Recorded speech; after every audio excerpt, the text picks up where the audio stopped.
Assalamualaikum warahmatullahi wabarakatuh.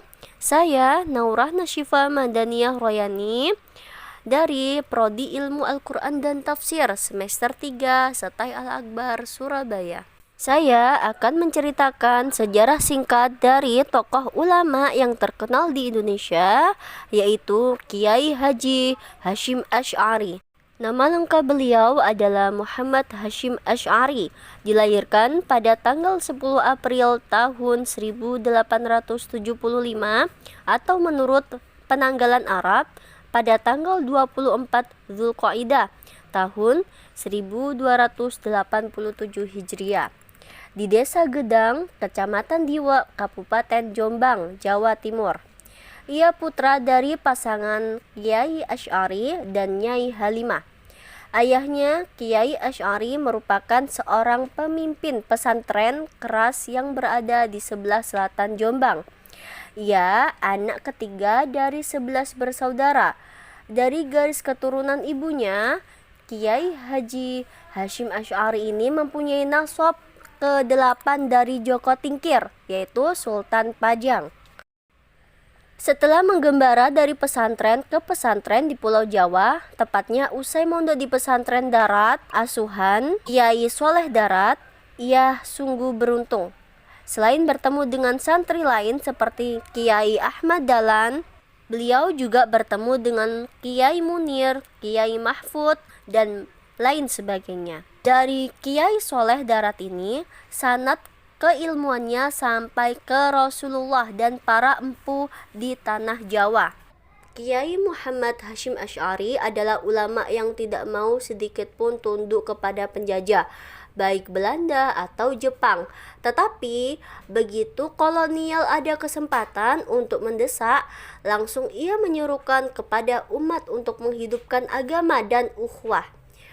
Inilah salah satu tipikal Kiai Hasyim Asy'ari dalam berpolitik. Pada masa penjajahan itu, ia sering dibujuk Belanda untuk tunduk.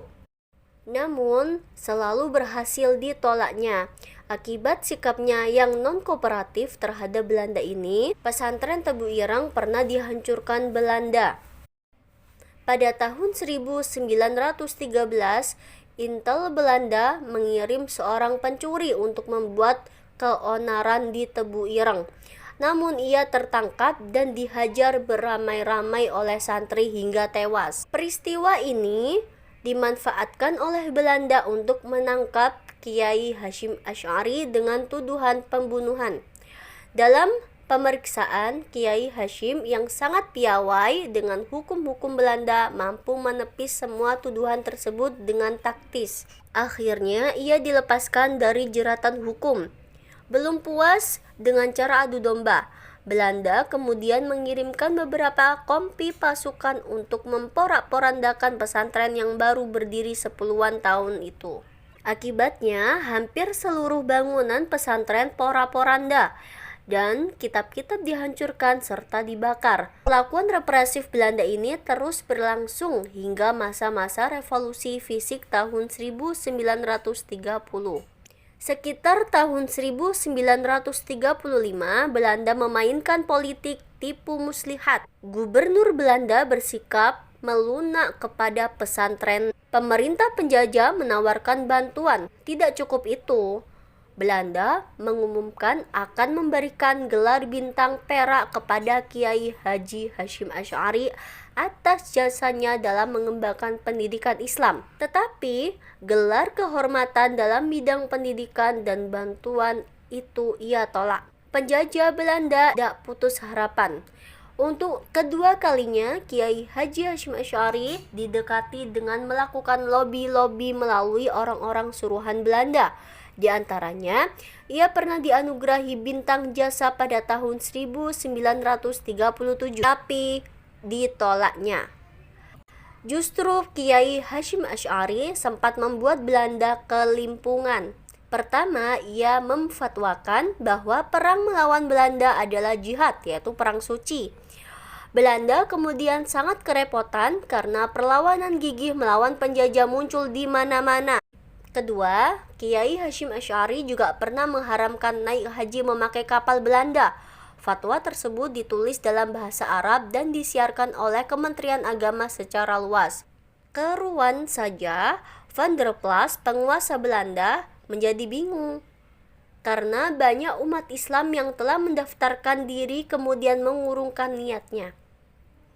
Masa awal perjuangan Kiai Hasyim Asy'ari di Tebu Ireng bersamaan dengan semakin represifnya perlakuan penjajah Belanda terhadap rakyat Indonesia.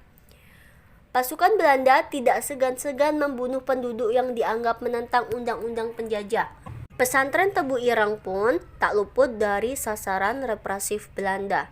Pada bulan Maret 1942, pemerintah Hindia Belanda menyerah kepada Jepang di Kalijati, dekat Bandung. Sehingga secara de facto dan de jure, kekuasaan Indonesia berpindah tangan ke tentara Jepang. Jauh hari sebelum kapal perang Jepang mendarat di Asia, Jepang sudah membuat propaganda yang menyebar ke telinga anak bangsa di seluruh tanah air tercinta. Slogan, Jepang adalah cahaya Asia, Jepang pemimpin Asia, dan Jepang pelindung Asia, merupakan propaganda yang sangat memberikan hawa baru bagi bangsa yang sedang terjajah. Jepang datang, Belanda meradang, konfrontasi tentara bermata sipit itu lawan Belanda membuat sang penjajah kulit putih itu menyerah. Bala tentara Jepang yang dipimpin oleh Imamura itu membuat gubernur Belanda, Jenderal van Starkenborgh, bertekuk lutut saat ditangkap di Kalijati, Subang, tanggal 8 Maret 1942. Berita dari Kalijati itu kemudian menyebar ke seluruh pelosok Jawa bahkan Nusantara. Anak bangsa Indonesia semakin yakin bahwa kemerdekaan semakin dekat, sehingga mereka semakin semangat meneriakan pekik kemerdekaan. Di Surabaya, Sekretariat Nahdlatul Ulama menjadi semarak oleh orang-orang yang terlibat di kepengurusan. Gema tahlil membahana seiring geliat pengurus yang semakin tak sabar mendengarkan apa yang akan dititahkan oleh Kiai Hasyim Asy'ari. Pada tanggal 15 Juli 1942, tiba-tiba Jepang membuat kebijakan yang sepihak berupa larangan terhadap semua gerakan sosial dan politik. Pada tengah malam di hari itu, banyak pemimpin revolusioner yang awalnya satu barisan dengan Jepang ditangkapi. Bahkan polisi Jepang dengan begitu saja mengambil tindakan yang aneh pada pribumi. Makanan, pakaian, barang, dan obat-obatan menghilang dari pasaran. Karena sulit pakaian, banyak rakyat memakai celana terbuat dari karung goni. Hanya orang kaya saja yang punya baju yang terbuat dari kain. Itu pun kain seadanya, jauh dari layak.